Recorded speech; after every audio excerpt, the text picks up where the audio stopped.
Welcome back, everyone, to Performance Impact Week, Day 3. It is really true what they say, time flies when you're having fun. We are already halfway through the week, and what a day we had yesterday. There was a lot of really great things. Some key takeaways from my side.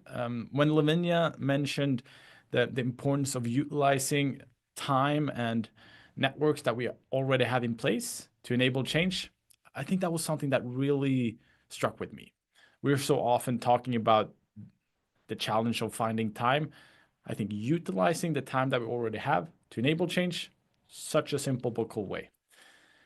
Same thing with Frida and Martina when they mentioned the design of their sales program, that they took into account the focus that the target audience had for specific periods, like Q3, that was contracting time, then that was also the focus in the program.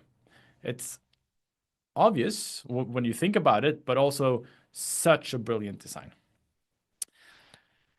If this is your first time tuning in, my name is Michel Wester. I'm the CEO and co-founder of Noli, and I have the privilege of moderating the Performance Impact Week. I've been really glad to see all the discussions and shares that you've made on social media. Thank you for that, and please continue to do it. Remember also to use the hashtag PIV26. And it makes it easier for all of us to continue having that discussion and dialogue also outside of the event. So please continue to share your thought, your reflections from the event, and please use the hashtag PIV26. Today's theme is around designing for performance. And I mean, we have to be honest here. We've been talking about the importance of positioning, having the correct stakeholders on board, partnering with the business for impact. And we can do all of those things perfectly. But if we're not also designing for actually behavioral change, none of that actually matters. So today we'll be focusing on what separates a training that is only completed from a training initiative and a training session that is actually designed for behavioral change. Same format as previous sessions. The session is divided into 3 blocks. First block is for our expert of the day, none other than Melanie Martinelli, who I will be introducing shortly. After that, we have our practitioner for the day, who is Sandra Andrén from Grant Thornton. And then the last 30 minutes, the last block of the session is aimed for our Q&A. We have the possibility to highlight your questions, your reflections, and make sure that we really create something collaborative together. With that said, I really want to encourage you to share all your questions, all your reflections in the chat. You'll find it in the bottom right corner of the screen. My colleagues are just like before in there moderating right now. Make sure to say hi to them, make sure to give them some love. And as soon as any questions or reflections comes up, please do share them and I'll make sure to highlight them in our last block with the Q&A. Today also, we have some more resources for you guys below the stream on this page. So if you just scroll down some, there are some really neat resources for you to download if you want to. Melanie has a transfer diagnostic tool that I love myself. I think you should check that out.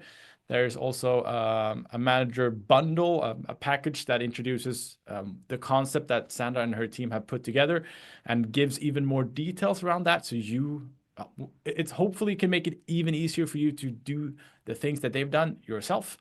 There are also some neat introductions from other HR managers that have leveraged Noli in how to scale leadership development throughout their organizations. So please check out those bundles below the stream here in the webpage. With that said, I think it's time to introduce our first speaker and our expert for today. It's none other than the amazing Melanie Martinelli, the CEO of the Institute for Transfer Effectiveness. She has combined 20 years of learning experience with deep research-based knowledge. She works very closely together with Dr. Ina Weinbauer-Heidel on the 12 levers of transfer effectiveness, a framework that I think has quietly reshaped how serious L&D professionals are both designing and delivering their trainings. And her session today, I think, is quite bold. She'll talk about that transfer success does not occur after. It doesn't occur during. If a program is to be transferred successfully, it needs to be done before. And I think this is a good reminder for a lot of us out there that there's so much important job that we need to do before our training starts. With that said, I want to welcome my friend, the amazing Melanie Martinelli, to stage. Hi there. Hi, Michelle. Thank you so much. And you have your popcorn with you, by the way. It's actually with me today. I don't Very have to good. just say that I pop my popcorns. It's actually there. Very And good. it's so ready for your session. I look forward to this. I always look forward to hearing you. So the stage is yours, and I'll see Thank you you in so like 30 much. minutes. Because I got to tell you, Michelle, it is kind of a strange feeling to do this at, I've spoken at a lot of conferences, but I am indeed also nervous because speaking at your own conference that you co-organize is quite a different thing. And as you said, I've chosen a topic that is fairly bold. It is indeed very often that people think transfer happens after the session, but actually what we need is a couple of things that need to happen way before the session for transfer to take place. So with that, I'm going to jump right into my presentation. And what I want to do, just kind of to make sure when I use the word transfer and transfer design now throughout the session, is that we actually all speak the same language. Because very often when I ask people, what comes to your mind when you hear transfer, I hear a lot about retention, making learning stick. But for us at the Institute, transfer is even more. Yes, we need people to retain and remember knowledge and skills, but really ultimately what we want with transfer is that people apply the learning. So, in a very, very, short way, when I'm going to now talk about transfer, what I mean by that is really imagine you're sending people to some sort of training. It can be virtual, it can be digital, e-learning, blended, or face-to-face. They're learning something, hopefully, some skills, some knowledge, maybe some attitudes. They acquire that, and now we want them to apply it back at work because we are spending money on it. So that's kind of how I define transfer. Now, in order for that to happen, as Michelle just also said, transfer might take place afterwards for the learner, but we as a designer, there's a couple of things that we need to do beforehand. And when I prepared for this presentation, there were a lot of thoughts that I had because there's actually quite a lot that we need to do. But I tried to kind of break it down to three key things that we're going to jointly take a closer look at. The first aspect is all about defining really clear transfer goals. Yeah, not learning goals. We'll look at the difference. Then identifying key transfer barriers so that we can actually proactively start removing them. And last but not least, something very simple, but often overlooked, and that is to make transfer the so-called finish line. So let's jump right into this. So what do we mean by kind of challenging and clarifying, sharpen, the needs and create clear transfer goals? Well, I brought you an example that I found online. I thought I'll bring an example from my first-time manager training because very often I get clients across the globe that tell me, yeah, Melanie, what you tell makes all sense for technical training where it's easy to kind of define, what people are supposed to do at the end of a training. But what about leadership? What about, managerial training, soft skills? So I thought, let's use that as an example. And so I went online and I looked at some of the big providers of managerial training and looked at how they describe the goals of their trainings. So you can see things like increased manager skills, developing, refining manager qualities. Well, I don't know about you, but when I look at that, I'm not really happy because I'm really sorry, but what is this? What does this mean? How am I supposed to measure that? What is increased manager skills? What kind of skills? As a designer, if someone tells me those are the goals of the training, well, how am I supposed to decide how to design the training? Because the end destination is very unclear. My favorite one, and I don't know about you, is actually think and act strategically. Come on, I'm pretty sure if everyone right now in the chat would take a moment to define what comes to their mind when they think what it means to think and act strategically, we probably would have a couple of hundred different definitions. So let me take on a quick experiment why this is actually very crucial and dangerous when it comes to design and what we need to do instead. So I'm going to invite you to go on a little journey with me, just a little thought experiment. Just imagine for a moment that at the end of today, when the day is over, you finally open up your emails, because of course, no one right now is watching and looking at their emails. None of you are multitasking while you're with us on the stream. You get a nice email that says, hey, congratulations, you just won a trip to the sea. You're super excited because you could really use a nice vacation. Now, the catch is you only have a couple of minutes time to pack your bags because the flight is about to take off. Now, I don't know about you, but when I think about a trip to the sea, I'm going to think to pack my swimsuit. I'm going to maybe put in my flip-flops, maybe a nice little beach towel, maybe a beach dress, and maybe some sunglasses and sun tanning lotion. Off I go to the airport and I take the flight. Now, lucky for me, this is where my flight takes me. And as you can see, I packed the perfect stuff into my suitcase. I can put on my swimsuit, my flip-flops, my sunglasses, and chill in one of those beautiful, chairs. But you know what? Maybe the flight takes me here. Well, I can probably still wear my sunglasses. Maybe some of the restaurants allow me to enter in my flip-flops, but I probably, especially at this time of the year, wish I might have also packed a nice little sweater. But you know what? Maybe the trip takes me here. That's also the sea, somewhere in Denmark or northern Germany. Well, I probably wish I had packed a nice, maybe a wind jacket, because only in my little beach dress and flip-flops, this feels kind of cold. Well, latest, when I'm standing right here with the penguins at this sea, I know I packed the wrong stuff into my suitcase. What is this metaphor trying to tell you? Well, if we don't know where we are going, we are at the risk of packing the completely wrong stuff into our training suitcase. If we don't know what skills we are building and what we want people to do differently at the end of a training, if those goals are not clear, we are risking of packing the wrong stuff in our suitcase into our training. If we leave things vague, like increased manager skills, it can be anything from delegation to feedback to motivation. There's a big risk that we're going to overload our training design. And as you probably know, if you get to an airport with a suitcase that is too heavy, you're going to pay a heavy fee for that. And that's exactly the same in training. If you're packing the wrong stuff content-wise in your training because it wasn't clear where you're headed, you are at the risk of wasting a lot of money because people are never going to use that. So really effective training starts with really clear goals. So how do we do that? So the first step to make transfer happen, in my opinion, is we need, as I said, clear goals, not learning objectives. So this is not about people need to know something or be able to. Those are maybe nice for us as the designer at the end. But if we want to start shaping and priming our audience, we need to start thinking about what are they supposed to do specifically, maybe differently, in their work to achieve the desired result. What does that actually look like?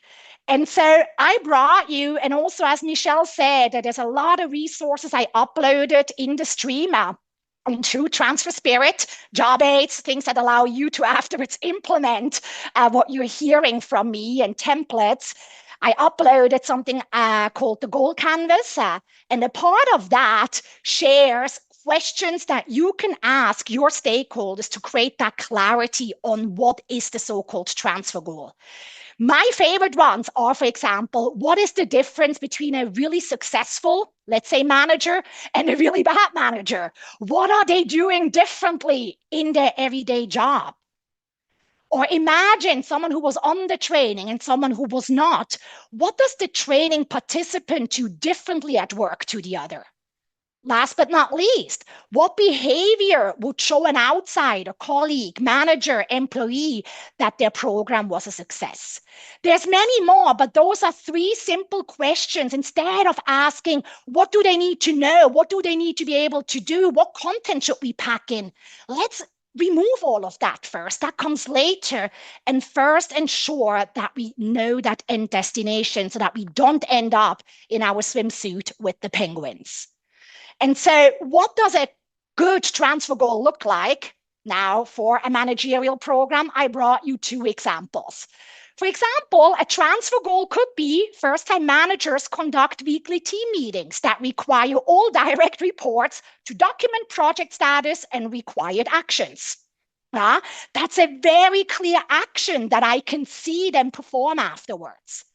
Or maybe it's something like first-time managers use the EIC feedback model. If that's, for example, a model that was from one of our clients, where they figured out that the difference in the feedback quality that is leading to higher employee frustrations or not is the use of a so-called EIC model when sharing feedback with their team members. When it's that clear what we want people to do differently, we have taken one very important and big step towards more effective training, because we can now decide what we actually are going to pack into that suitcase. But before we pack the suitcase, there's one additional thing that we need to do, and that is to ask the so-called knowledge or skill question. And that means are the people actually lacking knowledge and skills to perform those required transfer goals that we defined? Because if we don't have a knowledge and the skill gap, well, then training is not even needed. So that's kind of what needs to happen first. So that's the first big thing that when I work with a lot of clients across the globe, across sectors, what I notice is very often we are too quickly, going for the solution. We get excited about designing because we know so much about design. We maybe come back from a great conference with some nice framework thinking, oh yeah, everyone should know about that new leadership model or that new communication framework. Let's slow down and be less in love with the solution. And Michelle is now going to laugh when I say that, because it's kind of become a joke between us. Fall a lot more in love with the problem. We got to really understand what is currently happening in terms of behavior actions of the target audience that we actually want to tackle. So, but of course, that's not enough. What we then need to do, and again, this has to happen beforehand, is to actually, and this is really something I notice very few people do proactively. I get a lot of clients call me once it's almost too late. Once they start seeing that people are not applying the learning, they reach out and say, hey, Melanie, can you come in and help us analyze why people are not applying? My suggestion would be to actually try and identify key transfer barriers proactively and then make transfer a joint responsibility. Now, again, what does that mean in practical terms? As Michelle kindly mentioned, so I work at the Institute for Transfer Effectiveness, and all the work we do is based on the research of Dr. Ina Weinbauer-Heidel. And to just kind of keep this very short, she basically reviewed hundreds of years of transfer research, hundreds of papers, because guess what? There's a lot of research around this topic. And kind of boiled it down to the 12 factors that have the biggest impact on transfer, meaning it's really worth our energy to focus on it, but also very importantly, factors that you and I as designers, as trainers, facilitators can actually influence or control. We might not be able to control all of them, especially, for example, support from supervisors. At least I haven't yet found that magic wand, but there are things we can do to influence it. So how might you be able to use this to identify barriers? Again, in the resource section, I also uploaded a little, a template for you where basically ahead of any project, I'm going with relevant stakeholders through these different factors and ask myself for a particular project, where might the biggest transfer barriers lie? Because guess what? Not every project is the same. I'll give you an example. Take a compliance training where people are forced to attend versus a training where people sign up out of their own will. They maybe even pay their own money to go and attend. Just that context, if you look at the first transfer lever called transfer motivation, there's a big chance that in the first example of a compliance training where people are forced to attend, transfer motivation might be fairly low. It's what I call a so-called thumbs down. And I probably need to think a lot more about how I can address it versus a training where people are actually signing up out of their own motivation. Think about content relevance as another example. If you have a group of people coming to a training that all come from very different backgrounds, it's a lot harder to make that training relevant for everyone compared to a group of people that all come exactly from the same business unit. Concrete example, I designed a negotiation skills training for a client. And when I looked at the participant list, I very quickly saw a big risk and transfer barrier with regard to content relevance. Because what I noticed is I had some people joining this training that were negotiating on very big multi-million-dollar deals globally. Others were negotiating on very small local deals. Others were negotiating with government institutions, others with corporates.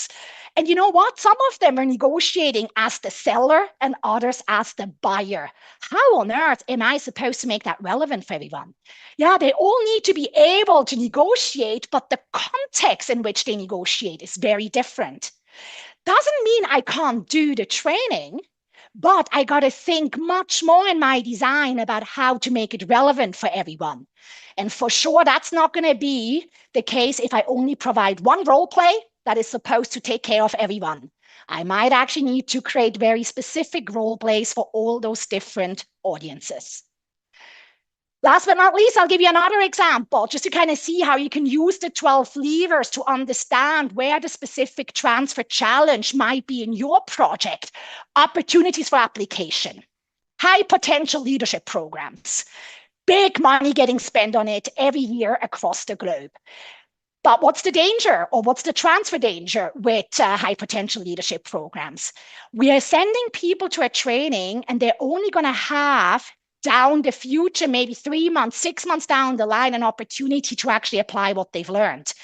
Doesn't mean we can't do the training, but we gotta in our design now think a lot more about how will I make sure that what they learn today is going to stay fresh when they actually need it in 3 or 6 months. It's a little bit like how do you keep your food fresh in the refrigerator?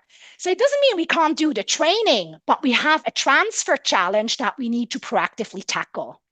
The best example for opportunities for application is actually pilot training, if you think about it. Why do pilots need to keep going back into the simulator? It's because, at least luckily for myself, because I fly way too often, they don't have an opportunity to perform an emergency landing every day. So they have to keep going back to simulate and to make sure that that knowledge, those skills stay active. So I know typically when I show this slide, there's probably now a lot of questions. What are all these other transfer levers all about? Don't worry. I have a little surprise for you at the end so that you can dig deeper into the transfer levers that are most relevant for you because I want to walk the talk and not overload you with details on all the 12 because that would just be way too much. I just want to give you enough to get a sense that one big step of making transfer happen is to think about possible transfer barriers before you even start the design so that you can then plan for it. Now, I want to just briefly go into 2 of them a little bit more and give you something very concrete to take away. Because very often people ask me, so tell me, Melanie, if I had to address one lever for sure, which one would it be? Is there one that's even more important than the others? And yes, there actually is, even though I still recommend to really analyze it for each project specifically. According to the research, there's one lever that clearly stands out that has the biggest impact on transfer, and that is support from supervisors. In the end of the day, training can produce skills, but supervisors manage the on-the-job performance. And I think even yesterday, for those of you who were here, we saw a beautiful example from Martina and Frida on how they got that support of supervisors, how they got them on board. And some of you, I know, were also in the chat wondering, but how do you really do that? How do you get those managers on board? So I want to show you one of my favorite ways to do that. And again, you have an example in the resource section to download this.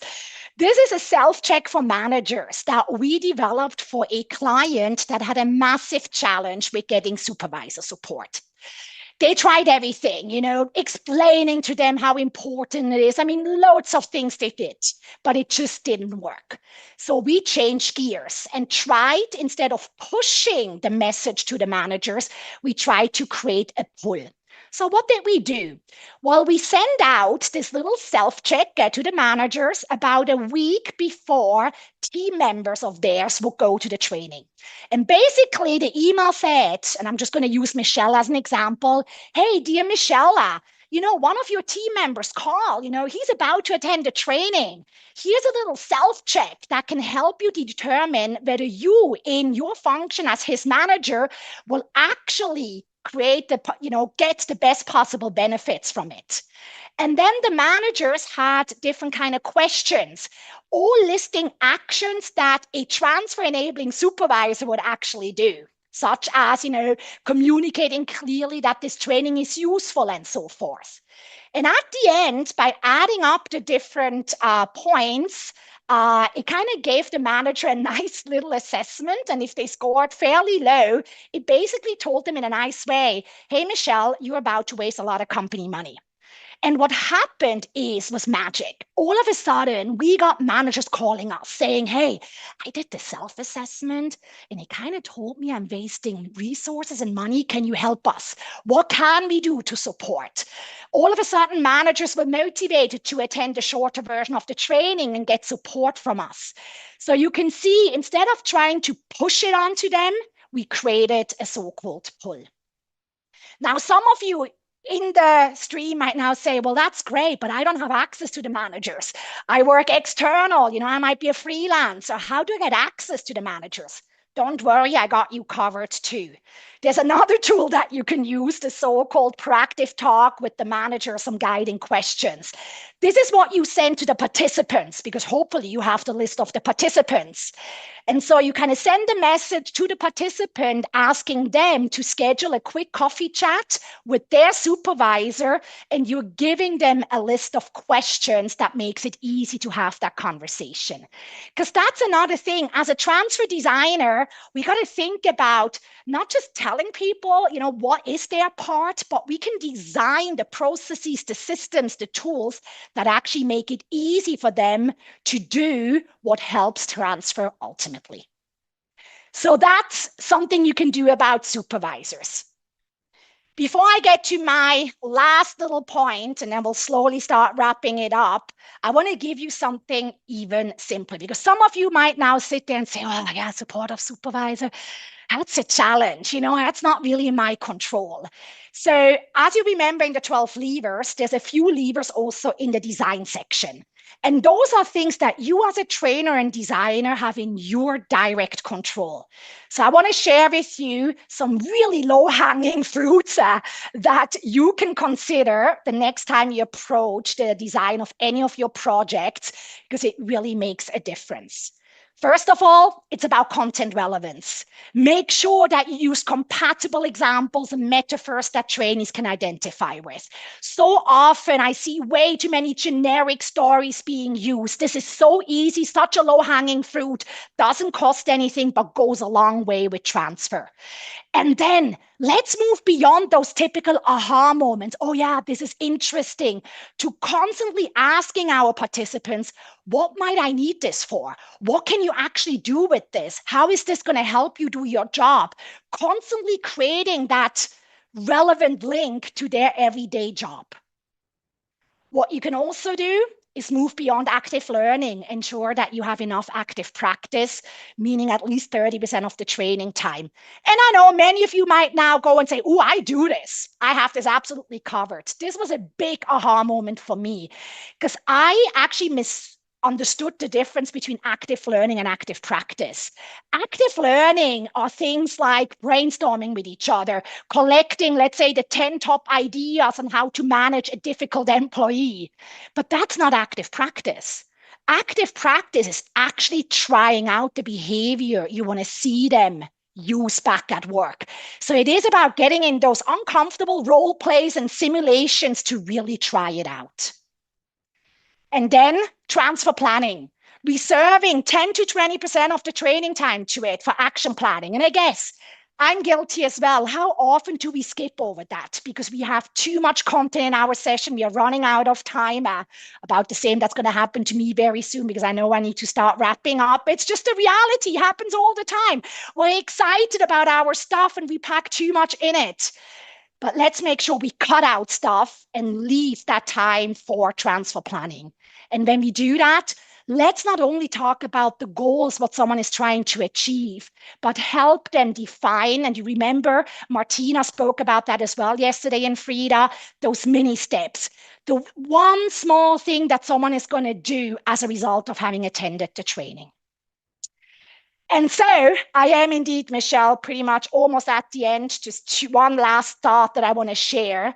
And that is also so simple. So far I talked about establishing transfer goals.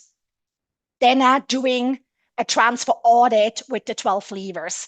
One thing that you can also do way before the training gets rolled out is to actually redefine the transfer, kind of the success line. And what that means is very often I see people handing out certificates of attendance.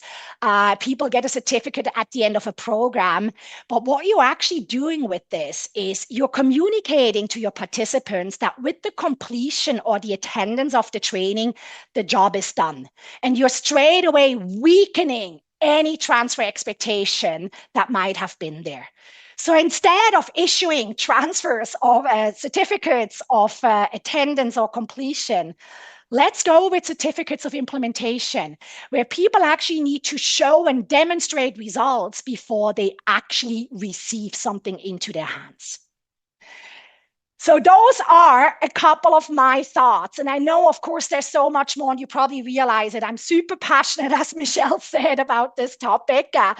And so I don't want to let you hang there, but I have a final little surprise for you that you can use to go deeper into anything that I talked about. But as a key message, what I hope you can take away from this is if we want to design for transfer, let's first fall in love with the problem. Let's not rush into the design yet. Let's define and share clear transfer goals and carefully validate that training is indeed needed.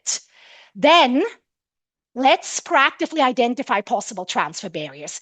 Design more than training. Design the tools and the processes that make it easy for everyone to play their part. And last but not least, say goodbye to certificates of attendance, because you can have the most beautiful design. If you give people that certificate at the end, you're telling them it's over. They made it. They crossed the finish line. Say hello to certificates of implementation.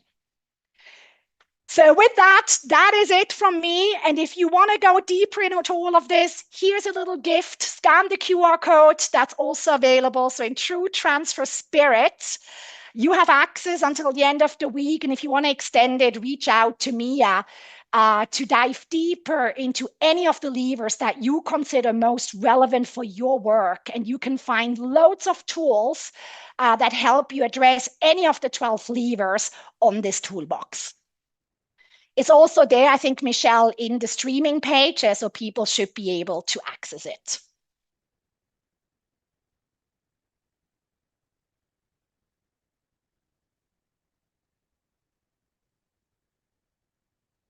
There were so many golden nuggets here, and thank you for being so generous and also sharing this with us.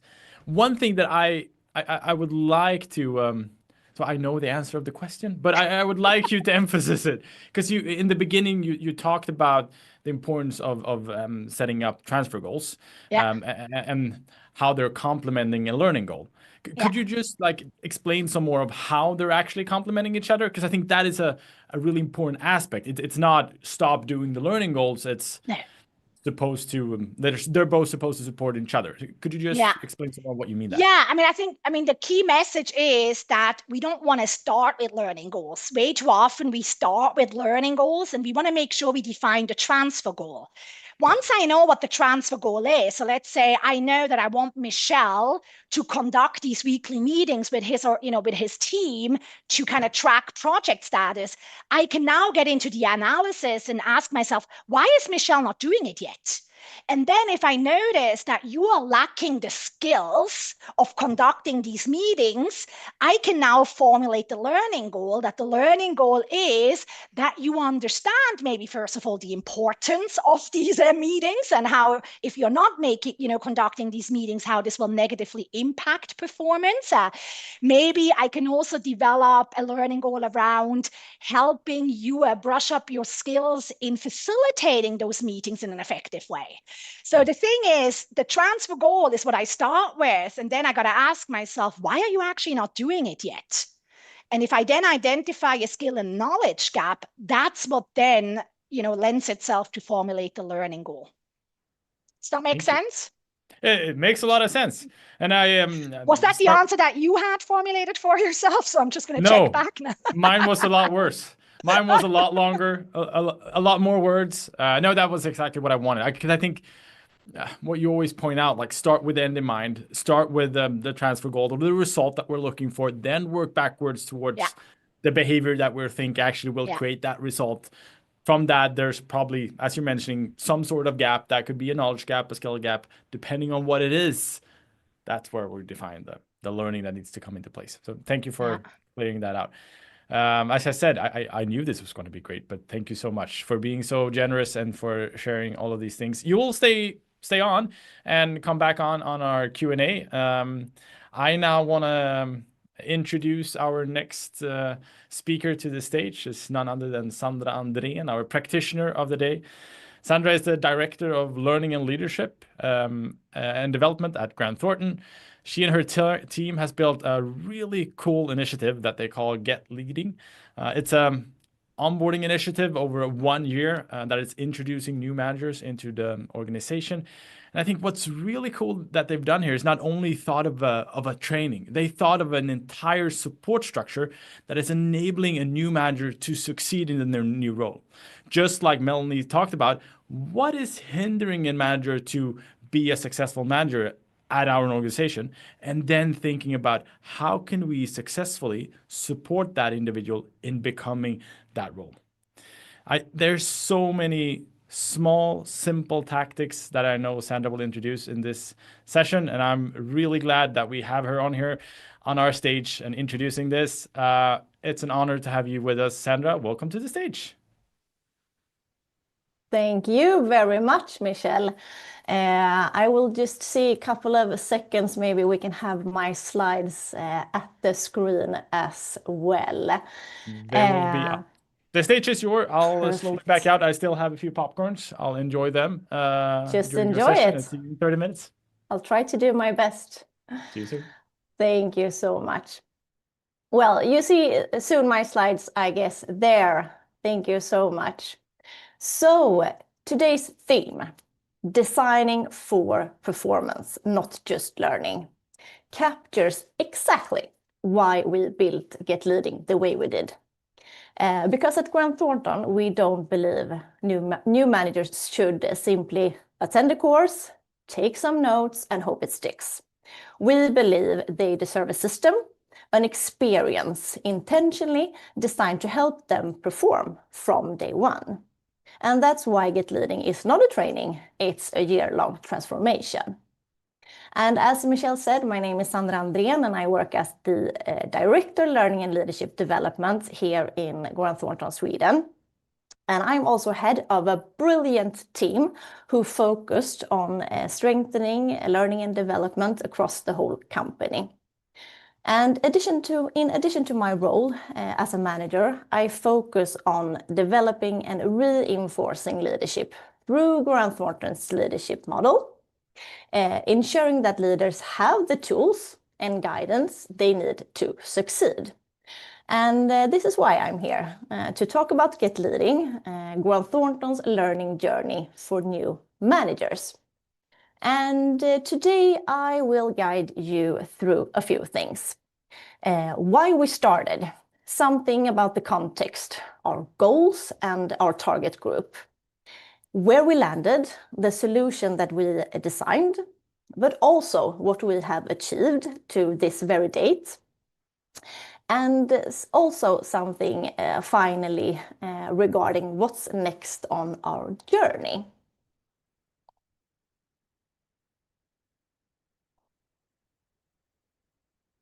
But I want to start in Grant Thornton's vision. Because we say that together with entrepreneurial companies, we create the future. And this was also like the starting point for creating Get Leading. Our vision, our strategy, and our new business plan, but also our leadership model. But I will get back to that in a second. At Grant Thornton, we want to be a role model or a game changer. We wanted to do something different. So we started to ask ourselves a few questions. We asked ourselves what we wanted to move away from, you know, the off-site 2 days courses filled with information regarding our employee processes, what we wanted to achieve, and also who we aimed to reach. And when we began, there were no role descriptions for our managers. At the same time, we also were developing our leadership model.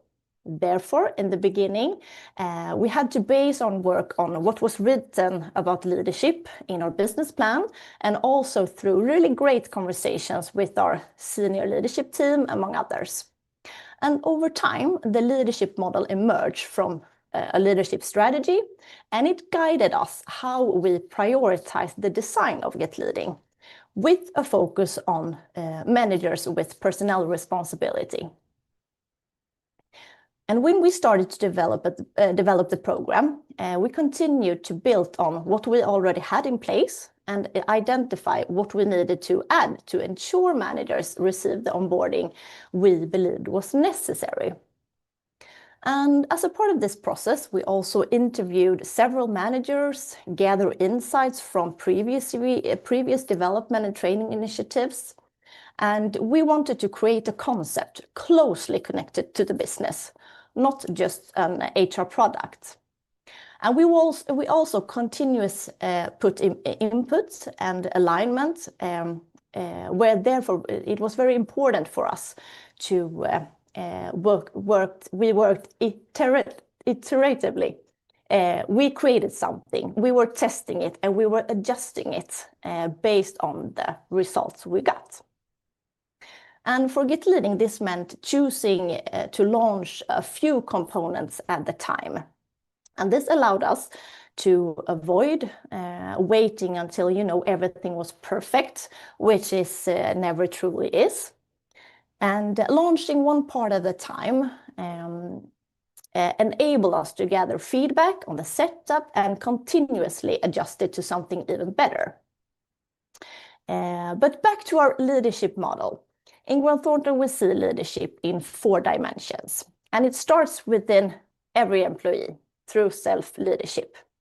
And since we are a consultancy firm, most of our people practice leadership every single day through our customer teams, as a project manager for large customer assignments. And also the first step is truly to be, you know, a buddy or supervisor and go through that program when you onboard and train our newly hired employees. The third dimension is the one that we focus on in Get Leading, which is the managers with personnel responsibility. Our fourth dimension is our partners. We are a partner-owned organization, and they are so very important role models and mentors in the day-to-day business. And we truly believe that all of these 4 dimensions interact very closely in our daily operations. But when we had our model in place, we wanted some guidance on how do we know what we needed to do, and also how, according to our business, to succeed with our goals and strategy. So we created our leadership behaviors. And the top lines for that are to be a role model, self-leadership, how we deliver results, and how we create psychological safety. These behaviors shape how we are perceived in the workplace. And when we strive for change and development, it is our behaviors we need to adjust in order to achieve results. And in our work to design Get Leading, we begin with several important guiding principles. We wanted to create motivation and incentives before and after each component of the program. We wanted to provide individual adaptation based on each participant's capabilities. We also wanted to combine theory and best practice to build a solid knowledge base, and also create, opportunities to apply this and contextualize the knowledge. We also wanted to give managers the chance to practice giving and receiving feedback, but also enable managers to reflect on their way of being and doing. And we wanted to create space for managers to discuss, ask questions, and learn from each other. And we started to work with this project by forming a project group with competencies from several different areas, ranging from leadership expertise to model learning, HR business partner who work close to the business and our managers. And we also included an external project manager. So thank you, Lotta from LearnTech. Creating Get Leading was a really creative process with a lot of laughters. So what did we conclude then?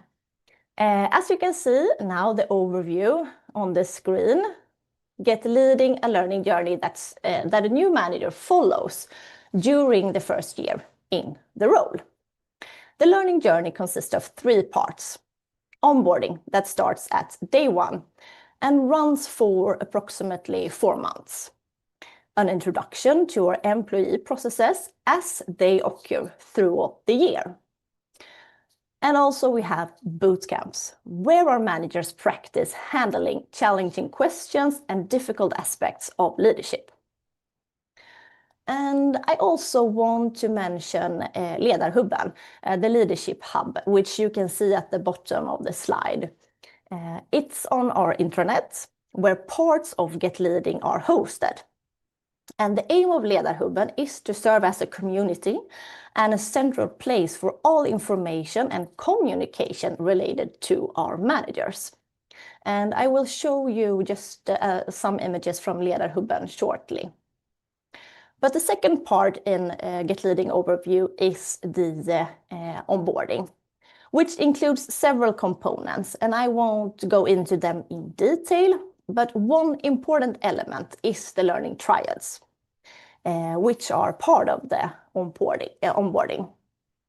And this consists of trials of new managers who all go through Get Leading and start around at the same time.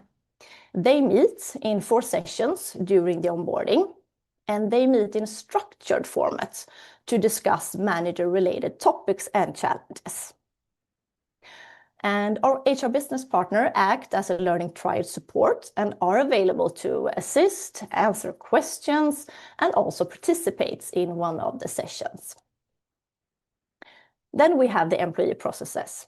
We have always communicated the content and purpose of these processes to all our managers. So including them, in Get Leading was a natural step. And to build solid knowledge of each process for new managers, we choose to describe the fundamentals of the process in Ledarhubben. And we also supplement this with an annual update for each processes, for example, through a webinar. And this ensures that the new managers going through Get Leading receive both the fundamentals and the yearly updates, while existing managers who are not part of Get Leading only receive the yearly updates, as they should already be familiar with the fundamentals. And then we have the boot camps.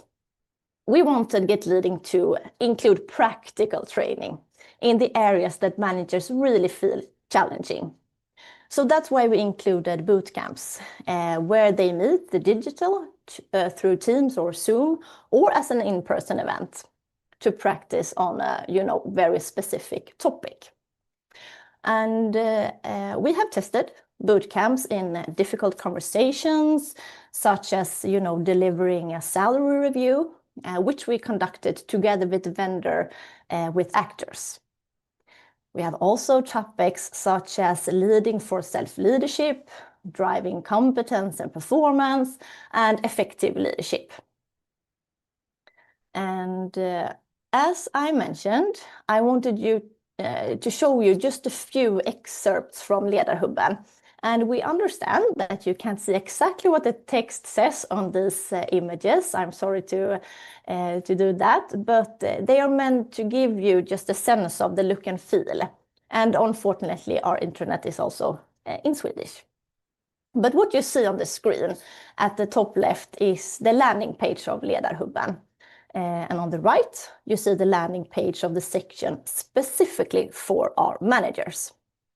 And on the bottom row, you see the overview of Get Leading inside the hub, as well as an example what an agenda for a learning triad session might look like. So what have we achieved? We have achieved reduced costs compared to our previous setup, where we spent 2 days at an external training facility. We have also achieved flexibility in several ways. Managers now receive information and to-dos on the very day they step into their manager role. They no longer need to wait for a training session that might be, 3 months away. Managers also then receive information continuously throughout the learning journey and at the moment they really need it. And knowledge is also available on demand to a much greater extent than before. We also see that managers collaborate more now. For example, they support each other across business areas and office locations, which increases learning and creates greater confidence in the manager role. And managers now also understand that many others faces exactly the same questions they do. And we see and hear this through the strong appreciation of the learning triad components and the positive evaluation results associated with it. We have achieved that managers now get practical training in areas where we and they continuously identify as a need. And the setup is truly adaptive, which works well given how, very fast-moving our business environment are at the moment. We have also implemented a system support tool, Noli. It is a tool where you can create different types of training programs, for example, learning journeys. And this is where we have built the various components of Get Leading. And Noli truly has provided us with Get Leading becoming more structured and packaged than what Ledarhubben alone can offer, so that our managers truly feel that they are on a learning journey. We have reduced administration. For example, we now send fewer manual emails. And also we can track progress and engagement, who completes or does not complete the different components. And we also add all managers into Noli, so they can take responsibility and support their employee throughout the learning journey. I wanted just to show you a few excerpts from Noli as well, just to give you a sense of how it looks like. Unfortunately, the content is also in Swedish. But what you see on the screen is just an example of different messages sent out via Noli. On the left, you can see what a manager receives on the day they step into their leadership role. The message includes some information, to-dos, and so on. And the manager's own manager receives a corresponding message. And on the right, you can see how we have used Noli in connection to a boot camp. The example comes from the boot camp, I think, Leading for Self-Leadership. And we sent out pre-studies via Noli 1 week before the boot camp took place, which allowed us to track who completed the pre-work. And after the boot camp, we sent out some follow-ups. And a few weeks after the boot camp, we also added a reflection exercise to encourage the participant to reflect on what they have learned and how they can apply the knowledge and how they could apply the knowledge since then. And we see also in evaluations that managers are asking for greater clarity regarding what the manager role entails and what their responsibilities actually are. So that's something we have to work with. So we will now introduce an assessment in the learning journey to evaluate the manager's fundamental knowledge. And this will most likely be a test placed in the beginning of Get Leading, where they are assessed on information contained in our manager handbook. The information in the handbook covers topics such as what to do if you have an employee who's not performing, labor law, or work environment responsibilities, for examples. And this can be a way to clarify what the manager's role actually entails. And our next bootcamp will also be focused on our business acumen and our business plan in order to, develop confident leaders who contribute to the progress towards our vision and business plan. Because we see that managers need more support in working with the business plan. Then we have the learning triads. In evaluations, we'll see that managers prefer learning triads with members from their own business area, and that they believe they would benefit more from that setup. They had previously had truly mixed triads for what we saw maximal learning outcome. But you learn at the time. As well as learning triads that continue even after Get Leading has been completed, and in that way become part of our regular leadership development. We have also a 360 evaluation, which we will place after the end of Get Leading. And here's the purpose: to give the managers, a solid foundation to continue building the managerial capabilities after Get Leading is completed, which is based on our leadership behaviors. So, as we look ahead, one thing I think is very, very clear: leadership development isn't just about equipping people to learn. It's about truly enable them to perform, grow, and also learn to lead with impact. And that's really the commitment behind Get Leading. So thank you for your attention and participation at this session. We're really the ones saying thank you, Sandra. This was really, really nice. I love that we become practical. I mean, you're really saying Good. These specific activities, that's what made a difference here. I have a bunch of things that I want to jump into. Just want to say, Melanie, did we have a short thing we want to jump into first? Very end. At Gotta the walk very that end. transfer Thank you. talks at the very end of the Q&A, if that's okay. I just had an idea, Awesome. We'll do it at the very end. I One then more want to make sure that surprise. we I love No, surprises. showing people how you can motivate people to actually take that first step. I had an idea as Sandra was talking. That will be a cliffhanger. There is a I know, cliffhanger for the I last know. minutes. Stay Yeah, put, exactly. everyone. Stay I put. have a bunch of questions, and I think you both have as well to each other.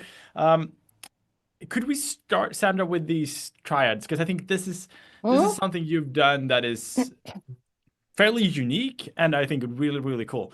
Could you help us just get I know the problems, like where you found these solution, what was actually the background from it. Could you give us some more context of the challenges that you saw, why you thought the triads could be a good solution to solve that problem? Yeah, but I think we were, when we started to design Get Leading, we were thinking about this. How can we, create an environment that our managers can peer and learn from each other?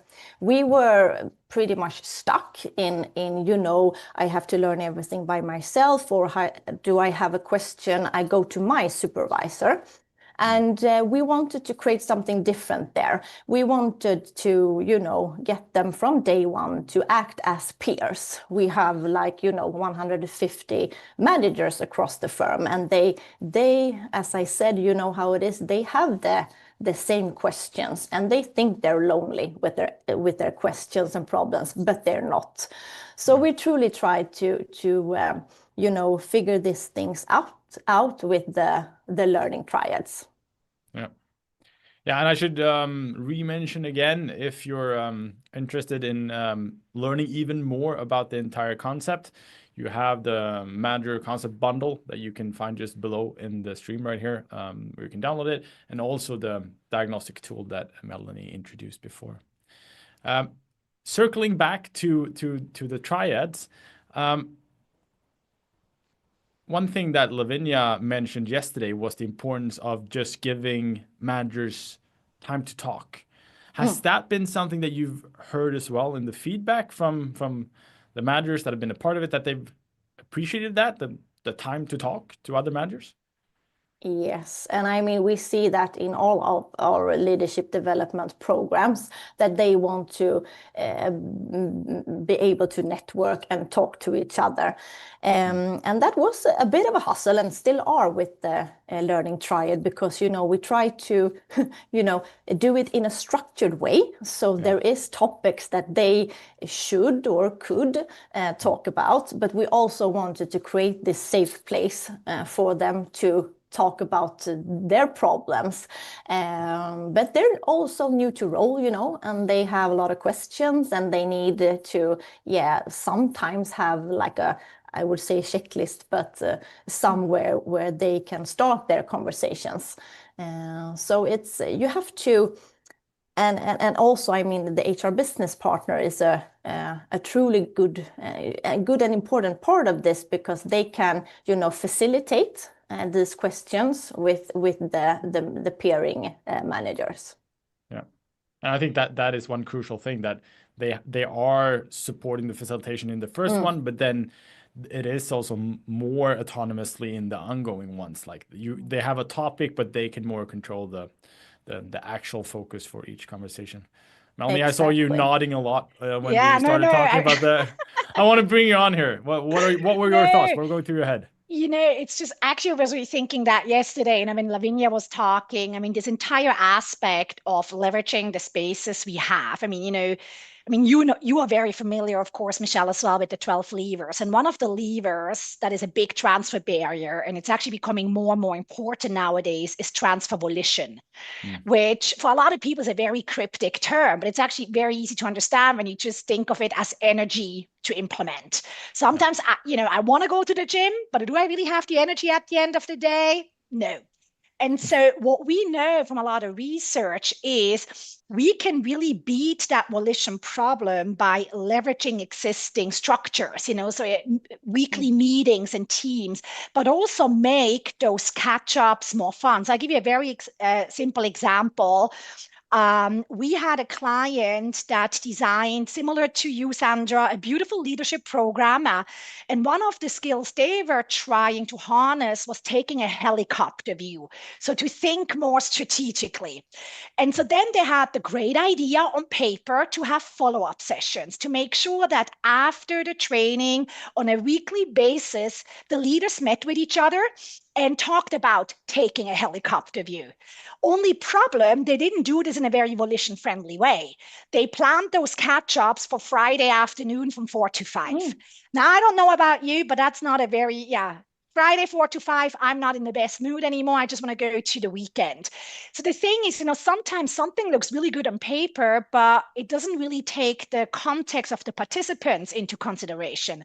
So what we changed is to make it more accessible for people and fun, less volition consuming. We gifted each leader a little helicopter, one of those toy helicopters that you can take to the park with your kids, and along with a few questions for reflections. And we basically told them, whenever during the week you feel a need to go outside and get some fresh air, take your helicopter and paying someone from your leadership cohort and see whether they might want to go out with you and fly the helicopter. And while you fly the helicopter and get fresh air, talk about, the reflection questions. And all of a sudden, people were not just going once a week, they were going multiple times. And so I think from a design perspective, that's what I love about transfer design. You can get really creative. I think I saw a lot of comments in the chat after my talk, people being worried it's already too much for people. I agree. We don't want to add more on people's plate. We want to integrate it into what they already do, make use of existing structures, but also create a motivation bundle, package it in such a way it's fun and easy for people to do. Yeah, because that was something that I wanted to circle back to. We got a lot of comments regarding, both of your sessions, basically, that it sounds awesome, these assignments or activities for the manager's manager, but how do we get them to complete it? So what I'm reading in that is a lot of people are having challenges in actually getting them to do these activities. Yeah. So this question, I think, is aimed to both of you. What do you think made you succeed in actually getting the buy-in from the managers to do the activities that you designed into the process? Only if I'm starting with aiming that question to you. Was that to Sandra or to me? Yeah. To Sandra, no? No, it was first for you, Melanie, and then... Okay. Okay. So, there's different examples. I don't work in one organization. I work with many, but I'll pick up an idea that I shared, the certificates of implementation. Yep. So I'll give you a very concrete example where for a sales program, what we did is we defined the finishing line as 3 to maximum 6 months after the program. People already during the program had selected a customer case that they wanted to work on, a customer that they wanted to convert, because this was all about closing techniques. And basically, after 3 to 6 months, they were asked to give an implementation presentation to the senior leader, the head of sales. To show the progress. It wasn't about converting that client, because we all know there's other factors influencing that, but showing how they try to convert the client by using what they've learned. Now, what we did is the presentation was in front of the head of sales. Now, the head of sales is the boss of the supervisors of the people who attended our training.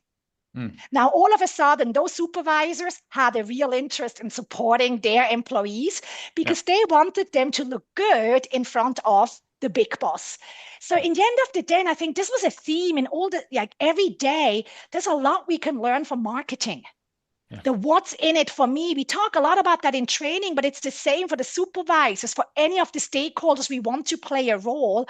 We gotta create a whiffing for them. So that's one example we used. Perfect. Thank you so much, Sandra. I'm really curious to hear what you guys did to get more of the managers on board here. Yeah, but as I mentioned, we started working with Noli as an supervisor integrated communicator tool that worked. But also I think in the designing part of Get Leading, I think of two things.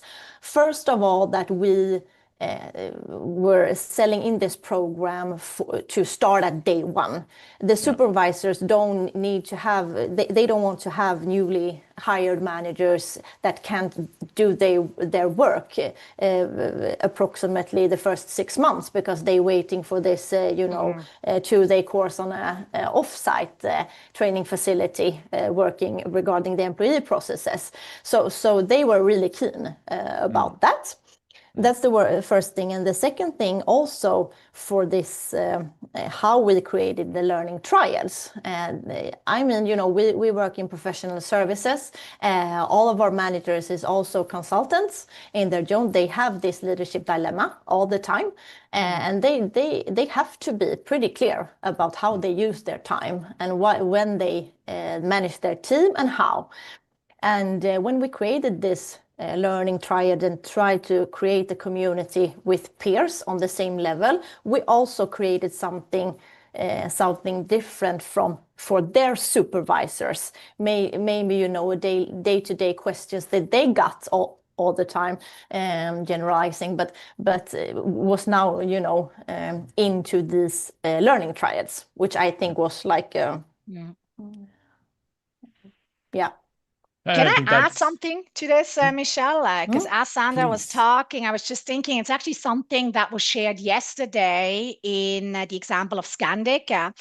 And it was a beautiful example. I noted it down yesterday as well. I think a lot of it also has to do with, again, clarifying expectations, you know, like, so when you look at, again, putting it into the framework of the 12 levers, one transfer barrier is personal transfer capacity, which is all about, do people have the time, the systems, the resources to actually implement? Very often, like one of the things we do is sometimes we look at training descriptions. And what I see is people advertising a 1-day course or a 2-day course.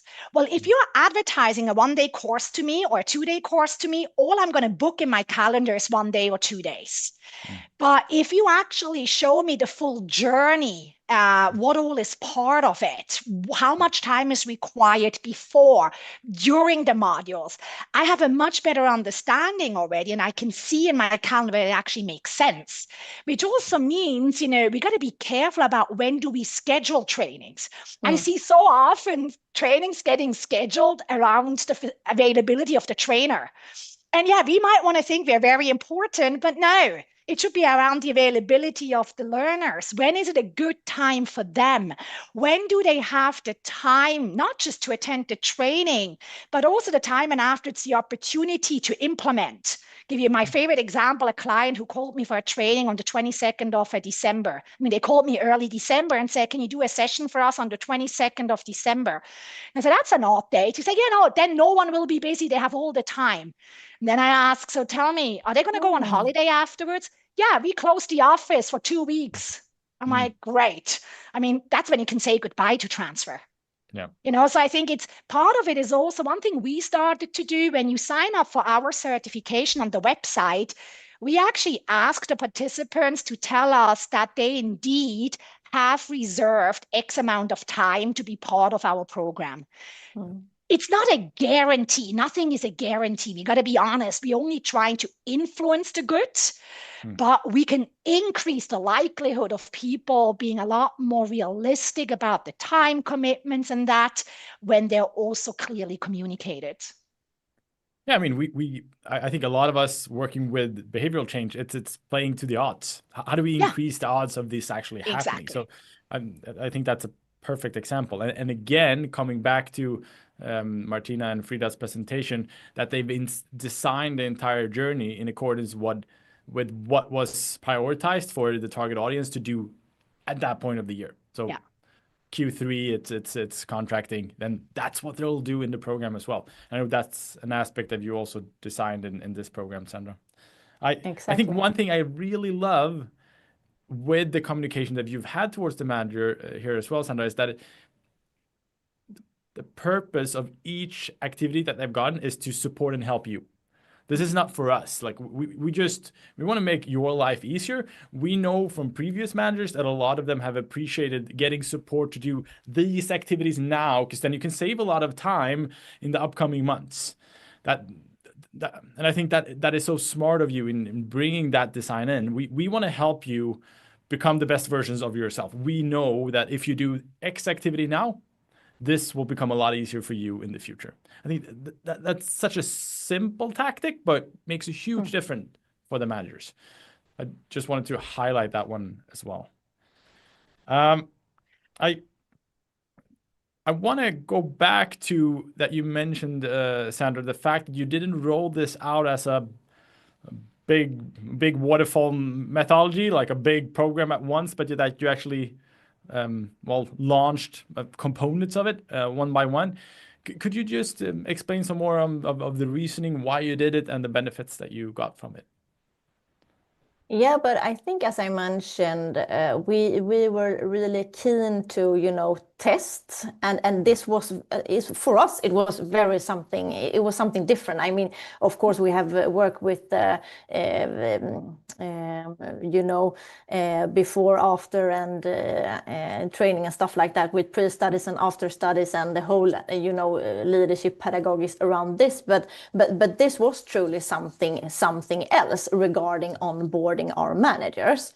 And I think it was very far away from, sending all of them to a 2-day course where someone was like talking about these employee processes pretty much from the air. So it was also a part for us to get those managers and their supervisors and the whole learning and leadership system in Grant Thornton in place. And I think, I mean, when you design programs and projects and learning facilities, you always be more successful when you do like kind of pilots to get someone, you get some experience before you can just handle it out and stuff like that.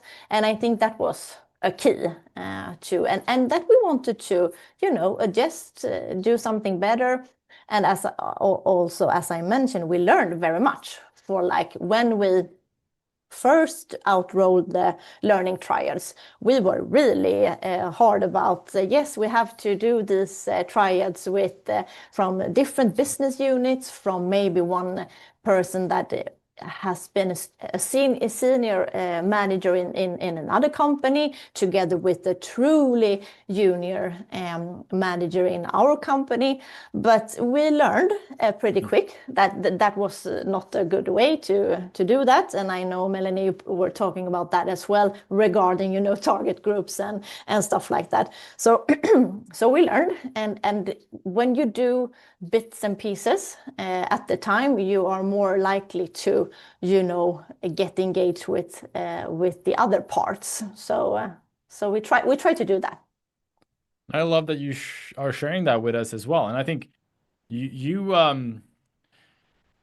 saying right away that we found this out, we learned from it, now we changed it. I'm not so sure that if you would have made this as a huge product that you rolled out, that this would be that visible. Like I think that there would probably be a lot of challenges, a lot of things that wouldn't work. Now it's quite clear, like this was a thing we should update. It should only be managers from the same business units. That could be just have been lost in the in all the feedback that you would have gotten if you would have made a big launch from the beginning. I know, Melanie, we've spoken a lot about this. I mean, transfer is really eating an elephant. It's a hard job. So the only way to succeed is to, do it a small piece at a time. And I think that's what you've done so well here. Like, you tested something, you launched it, you're getting feedback on it, you can iterate on that at the same time. Know that that's flying. That actually works. Then you can add some more things and see it's flying as well. And we can now get to a higher altitude. Nice. I think you take it for granted that this is what you do. But such an important aspect here that I want to highlight. Melanie, we've gotten quite a few questions around the levers, and if there are any levers that are more or less important than others in specific trainings.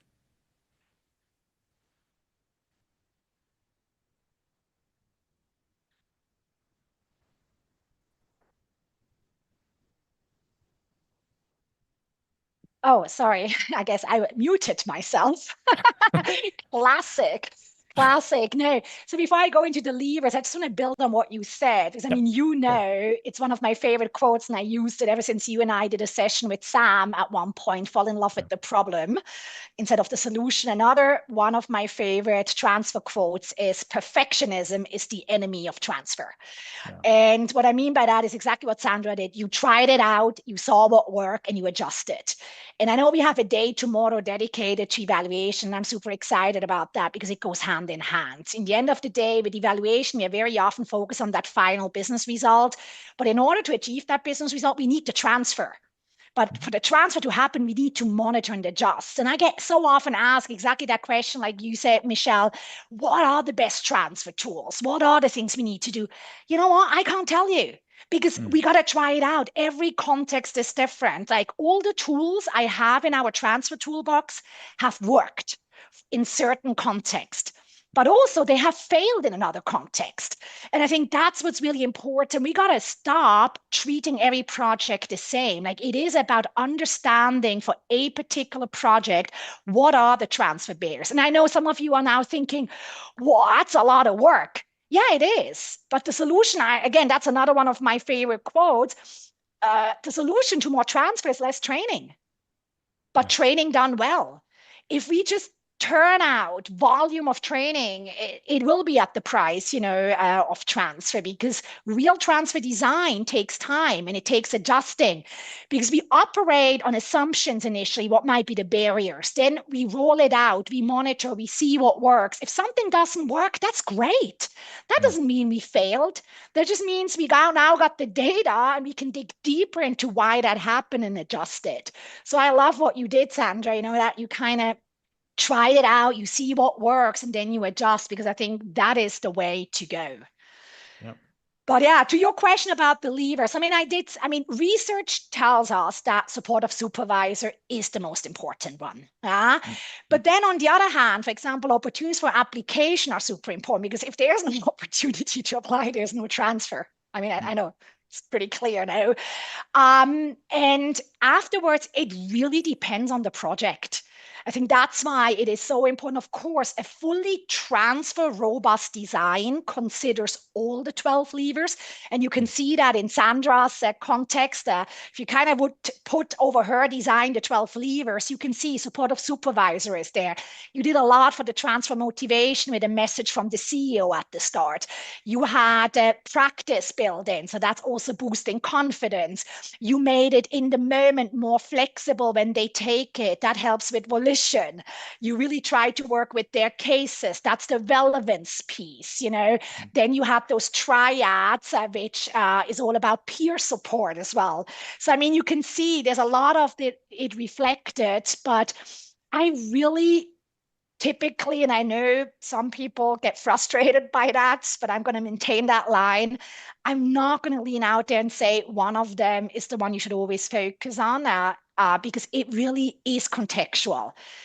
It's just that the ones in design are more in your control. That's why I gave those examples. If as an instructional designer, and especially if you're external and you feel overwhelmed by all of this, and you feel like, oh my God, all this partnering, stakeholder management, I don't have the opportunity, then focus on what's in your control. You can improve a lot by really making sure it's relevant, enough active practice, and the transfer planning. You go a long way with that. Yeah. And then actually launching them one by one, not doing it all by once. They are very connected, of course, the active practice, ideally. And I think, what you will realize actually, by focusing more on that, you're freeing up a lot of time, because I still see so many designers spending a lot of course, AI can help us nowadays, designing these beautiful cases and scenarios, whereas actually what's even more powerful is get the learners to bring their own cases, because that's what's relevant. Then they get directly an answer to their challenge. And free up some of that design time for all those, transfer supporting interventions. We got this question is for you, Sandra, but what has been the feedback and then what you've heard from the managers? How do they describe the experience that they have during this first year of being a manager at Grant Thornton? But yeah, the learning triad has stand out as a component that they love. They want to have this community with each other, to learn, to grow, to ask, to network. It has stood out. And on the other hand, as I mentioned also, what we we have to achieve better is that they, although we have this, movie with our CEO at the beginning, tell them to what's leadership at Grant Thornton and stuff like that, they feel a bit insecure regarding what's my role and what's my responsibility. And even if we have in the onboarding part, it's also a step that they should have a meeting with their supervisor where they, go through their job description and also have a conversation regarding what am I supposed to focus on right now, and that's my responsibility and mandates and stuff like that. But we have to, continue working with the responsibilities regarding that, I would say. Cool. I came to think of a few questions that I wanted to have asked the previous experts, but I didn't. But I wanna get them out there to you. Sounds scary, Sandra. It is. It's scary for me as well, because I'm trying to figure out what I want to say. Maybe we should just hit that leave button. Yeah, exactly. Then you don't get your cliffhanger, Melanie, so you have to stay put. True. It's taking hostages. No, but I loved, Sandra, on your last slide, you said, please connect with me on LinkedIn. So my first question is, if people want to connect with you, if they want to reach out, where should they follow you? Where do they best find the lovely work that you do, and where do they best connect with you? I start with you, Sandra. I think it's LinkedIn. I'm pretty bad at sharing stuff there, but hey, maybe that's my goal then for 2026 to share more. But I think it's on LinkedIn, absolutely. Please connect with me there. I love to, share and also learn from, we are a community here. We can learn from each other and pick bits and pieces to something great. Perfect. Melanie, same for you?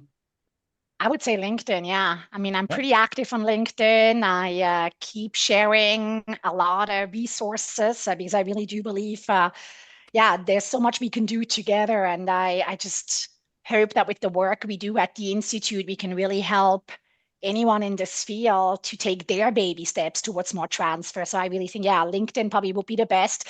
I'm also at a lot of conferences. So typically if you go to a conference, ping me, I might be there, and I'm always happy to kind of catch up over a cup of coffee. So I'll be at Learn Tech, for example, in Karlsruhe in a few weeks. And then I'm at ATD in LA, along with Vanessa and Ryan. I'm in World of Learning in Birmingham. I'm also going to Brazil to a big conference in June. Yeah. So, so typically conferences and LinkedIn. Yeah. Just give me typically at least don't be angry at me if I don't respond. Want to do expectation management within 48 hours, because I do travel a lot. I also have a small kid. And as you know, Michelle, I'm a little bit of a sports addict. I spend a lot of time also working out, being outside, especially now in the beautiful weather. So don't take it personal if I don't respond within 24 hours, but 48 hours is typically what I respond in. I think that was perfect. My second question is kind of on the same line, but how can participants be helpful for you? You've given them so much now. How can they help you? If I start with aiming that question to you, Melanie, how can a participant? Use it, make transfer happen. I think, don't overthink it. Don't aim for perfect. Don't think you need to create, the perfect transfer goal, the perfect transfer concept. Just try it out a baby step. Let's say maybe you have a course coming up next week and it's already designed. At least look at it and say, you know what? I'm going to make an effort to have time for transfer planning. And, I'm going to just make sure that at the end, everyone leaves that room with a very concrete idea of what they're going to implement. So use it. And then you're going to make my transfer heart very happy if you share that with me. You don't have to tag me. You don't have to do it publicly, but even just personally on LinkedIn, send me a message. Hey, that worked. Because And if you have something that really works, our transfer toolbox that you now all have access to, at least for some time, is built by the community. So anyone who has a tool they want to share can send it to me, and we keep adding. So it keeps growing based on best practices that people tried out. Love it. Sandra, how can participants and people be helpful to you? Yeah, but I'm really keen to know more about how others work with, especially onboarding new managers, because I think we still have pretty much more to learn, but also like, in this leadership aspect of leadership development, how do organizations do that now regarding, in-person event, regarding working in this digital area, and we also have AI incoming. How do we do that in a good way? It's a question that I'm keeping up with. So I'm keen to learn more about these things. So please share.